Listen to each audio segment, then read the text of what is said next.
हर आदमी के अंदर दो चेहरे रहते हैं, एक जो दुनिया को दिखता है और दूसरा जो अंधेरे में अपनी सच्चाई से लड़ता है।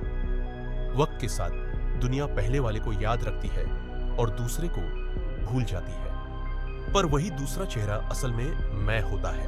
एक दिन तुम महसूस करते हो कि तुम इस भीड़ में बस एक साया बन गए हो। सब बोल रहे हैं पर कोई सुन नहीं रहा, सब देख रहे हैं पर कोई पहचान नहीं रहा। यही वो पल है जब मनोविज्ञान शुरू होता है। शक्ति वहीं जन्म लेती है जहां अस्वीकार का दर्द सबसे गहरा होता है।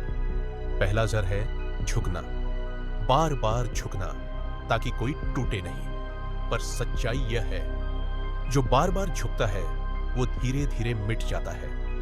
किसी दिन आईने में देखो, तुम्हारा सिर नहीं, तुम्हारा आत्मसम्मान झुका हुआ दिखेगा। दूसरा जर है आराम, वही दिन, वही काम, वही सांसें। धीरे धीरे समय तुम्हें सुला देता है और तुम सोचते हो यह शांति है, पर नहीं, यह नींद है। और नींद में ही इंसान सबसे ज्यादा असहाय होता है। तीसरा जर है लोगों की स्वीकृति। हर लाइक तुम्हारे अंदर के संदेह को थोड़ा और गहरा करता है। तुम खुद को साबित करने में इतने व्यस्त हो जाते हो कि खुद को भूल जाते हो। याद रखो, जब तक तुम दूसरों के तालियों से जोगे, तुम्हारी खामोशी तुम्हारी सबसे बड़ी सजा होगी। चौथा जर कमजोर बोल। जो डर के साथ निकले शब्द वो कभी असर नहीं करते। दुनिया उन आवाजों को सुनती है जिनके पीछे इरादा चलता है, इसलिए बोलो। या तो चुप रहो या गूंज पैदा करो। पांचवा जर हमेशा सफाई देना। जो अपने कर्मों को बार बार समझाता है वो खुद को ही छोटा करता है।